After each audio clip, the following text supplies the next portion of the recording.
Bismillahirrahmanirrahim. Assalamualaikum warahmatullahi wabarakatuh. Kita bertemu lagi dalam mata kuliah MSDM Internasional. Masuk ke pembahasan tentang tantangan mengelola MSDM Internasional.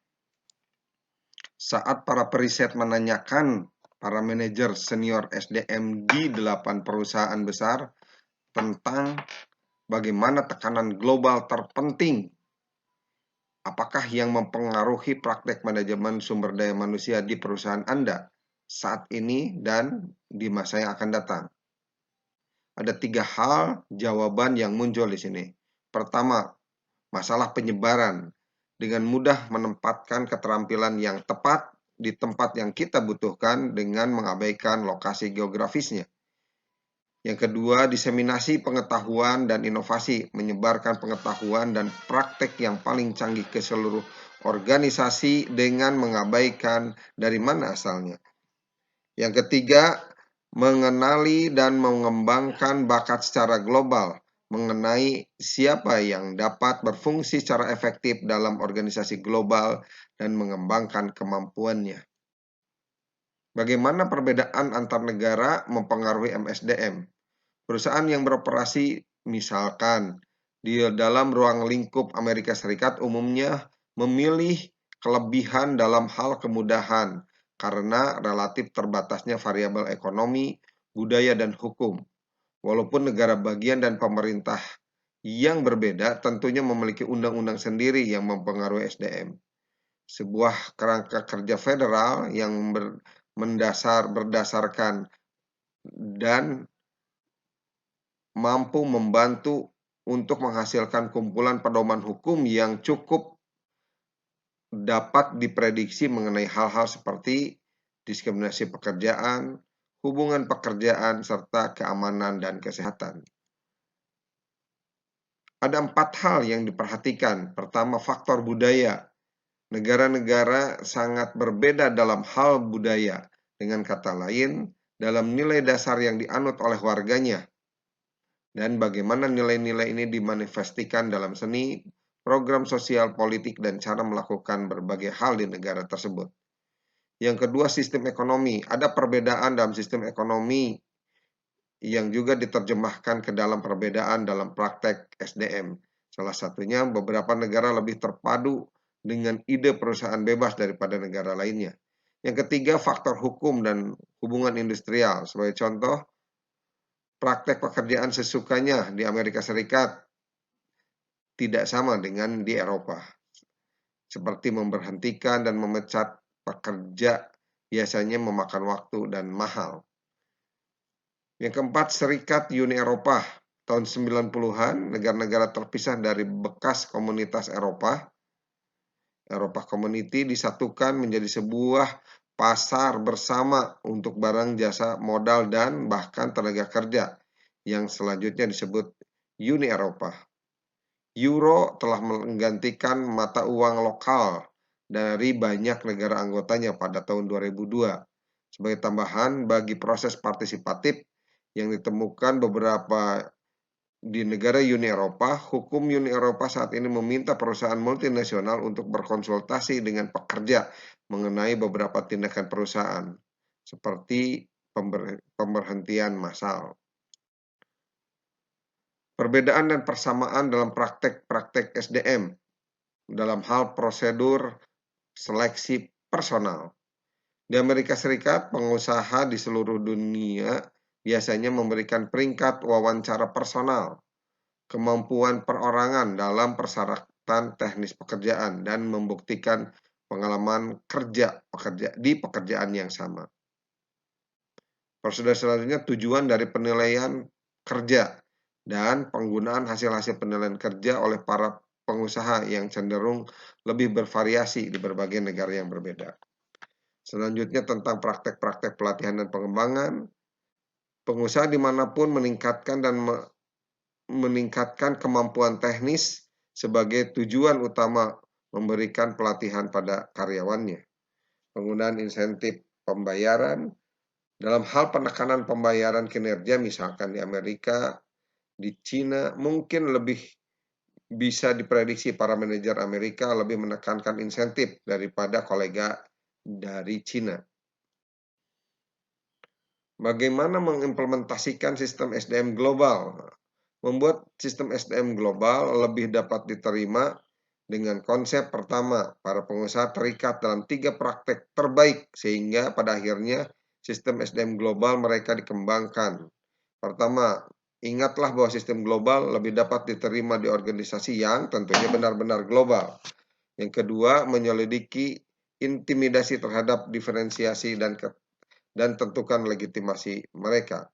Dan yang terakhir, cobalah untuk bekerja dalam konteks budaya perusahaan yang lebih kuat. Mengembangkan sistem SDM global yang lebih efektif. Para peneliti telah menemukan bahwa perusahaan-perusahaan ini terikat pada beberapa praktek dalam pengembangan sistem SDM yang efektif di seluruh dunia. Dengan membentuk jaringan SDM global dan memahami bahwa lebih penting untuk menstandarisasikan hasil akhir dan kompeten daripada metode-metode tertentu. Menerapkan sistem SDM global, sesungguhnya ada beberapa praktek yang dapat membantu melakukan estimasi implementasi yang lebih efektif. Misalkan, dengan mengingat bahwa kita atau Anda tidak dapat cukup mengkomunikasikan apa yang menjadi program SDM global. Lalu yang kedua, memahami dedikasi atau mendedikasikan sumber daya yang memadai untuk upaya-upaya SDM yang lebih global. Dalam hal penyusunan staf organisasi global, tentu pertanyaannya apakah dari negara asal atau negara lokal. Terdapat beberapa alasan bergantung pada manajer lokal. Sehingga peningkatan manajemen cabang di luar negeri perusahaan bisa diprediksi, bisa dianalisis bagaimana keefektifannya. Banyak orang yang tidak ingin bekerja di negara asing dan biaya menggunakan ekspatriat biasanya jauh lebih besar daripada biaya menggunakan tenaga lokal. Dipahami bahwa ada efek globalisasi. Makin lama, makin banyak perusahaan menyadari bahwa keberhasilan mereka bergantung pada kemampuan untuk memasarkan dan mengelola produknya di luar negeri. Sebagai akibat dari internasionalisasi ini, perusahaan harus dikelola secara global, namun globalisasi menghadapkan pada para karyawan dengan tantangan-tantangan yang lebih raksasa atau lebih besar.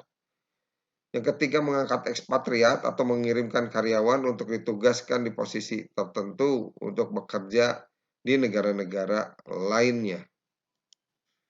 Jenis-jenis organisasi global beroperasi di seluruh dunia ekspor-impor dengan menjual dan membeli barang serta jasa dengan organisasi di negara-negara lainnya.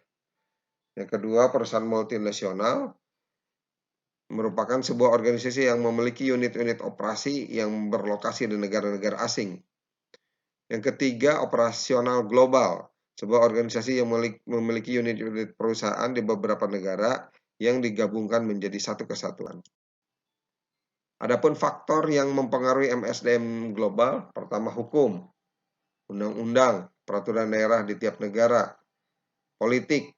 Nah, tentunya sangat riskan dalam perubahannya tergantung dengan kepemimpinan satu negara yang mengacu pada satu paham politik. Yang ketiga, ekonomi, adanya perubahan pada tren dan perubahan pada kondisi ekonomi. Yang keempat, budaya, secara kultural satu bangsa, adat, istiadat, dan norma, serta tingkah laku masyarakatnya. Yang kelima, faktor biaya tenaga kerja. Perbedaan biaya dalam tenaga kerja juga mengakibatkan praktek dalam SDM tentunya berbeda. Yang keenam, faktor hubungan industrial. Hubungan antar pekerja, serikat buruh, dan majikan sangat dramatis antar negara dan mempunyai dampak besar terhadap pengelolaan praktek SDM. Dan yang terakhir, contohnya masyarakat Eropa memiliki pasar bersama untuk barang, jasa, modal, dan bahkan juga tenaga kerja. Sumber pekerja internasional dari lokal merupakan warga negara dari tempat mereka bekerja. Yang kedua, ekspatriat merupakan bukan warga negara di mana mereka bekerja. Dan third country national merupakan warga negara dari negara yang lain atau kebangsaan dari negara ketiga dalam konsep. Bagaimana menyeleksi karyawan untuk penugasan internasional? Pertama, adaptabilitas dan fleksibilitas untuk menyesuaikan diri dengan lingkungan, memiliki pandangan dan gagasan baru. Yang kedua, memperhatikan kemungkinan kekerasan kultural, sehingga harus memiliki kemampuan yang optimal dalam sebuah kultur di negara asing. Yang ketiga, orientasi diri, tentunya menganalisis harga diri, kepercayaan diri, dan ketenangan mental. Yang keempat, orientasi terhadap yang lain dalam hal berinteraksi secara efektif dengan orang asing. Yang kelima, kemampuan perspektif untuk memahami perilaku dan berempati dengan mereka. Yang keenam, kemampuan dalam mengelola keluarga, kemampuan pasangan dan anak untuk menyesuaikan diri dengan lingkungan baru di negara yang berbeda. Adapun dalam hal pelatihan dan pemeliharaan karyawan untuk penugasan internasional, diperhatikan orientasi dan pelatihan untuk penugasan internasional, sehingga dapat membantu karyawan untuk menghindari kejutan kultural dan menyesuaikan diri lebih baik dengan lingkungan baru.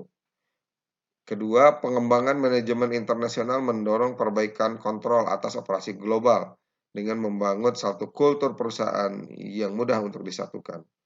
Ketiga, para karyawan hendaknya lebih konsisten, tunduk terhadap nilai-nilai, kebijakan, dan sasaran begitu mereka kembali dari luar negeri. Dan yang terakhir, kebijakan SDM internasional harus dirumuskan untuk mengkompensasi para karyawan luar negeri sehingga dapat memelihara hubungan tenaga kerja dan sehat. Kompensasi dan perlindungan karyawan internasional. Perusahaan harus memberikan kompensasi terhadap para pekerja yang akan pindah ke perusahaan cabang yang berada di luar negeri, baik berupa kenaikan gaji maupun kenaikan pangkat. Kompensasi dan perlindungan harus melebihi dari yang diterima dari negara asalnya, dan fasilitas yang didapat harus terus dikaji penyesuaiannya untuk mengikuti perkembangan negara cabang tersebut. Ini sebuah contoh, misalkan di PT Jakarta International Container Terminal atau JICT yang merupakan afiliasi perseroan yang didirikan tahun 99 dengan saham mayoritas milik Hutchinson Port Holding Group ya, sebesar 51%. Saat ini JICT turut berpartisipasi untuk mengirimkan beberapa karyawannya menjadi tenaga ekspor di beberapa pelabuhan dalam grup HPH. Salah satu negara yang paling banyak mengimpor karyawan JICT adalah negara Oman, negara bagian di Arab, sehingga tercatat ada 48 karyawan sebagai tenaga ekspor maupun turut aktif kerjasama. Beberapa faktor yang mempengaruhi pengiriman SDM PT JICT ke negara Oman. Pertama, sistem pengoperasian kontainer terminal yang sama, alat bongkar muat yang dimiliki mempunyai karakteristik yang sama, kondisi ekonomi sama-sama sebagai negara berkembang, dan hubungan internasional yang begitu baik. Dalam konteks seleksi dan pelatihan, karyawan diseleksi dan diberikan beberapa latihan serta pembekalan, khususnya menyangkut bahasa dan pengenalan budaya di negara Oman tersebut. Tentunya lahir beberapa tantangan yang harus dihadapi.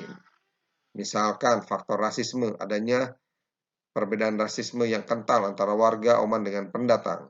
Di sisi lain, sebagai contoh, faktor budaya dalam hal tingkah laku dan adat istiadat, serta kondisi atau jam kerja yang tidak sama, dari 8 jam ke 12 jam. Dan yang terakhir, bahasa lokal, ya, saat bersama atau tidak dalam lingkungan kerja yang sama. Kompensasi dan keuntungan. Pertama, dengan bekerja di luar negeri, mendapatkan penghasilan dan kompensasi yang lebih baik sesuai peraturan tentang pekerja asing. Mendapatkan fasilitas tempat tinggal dan kendaraan yang lebih memadai.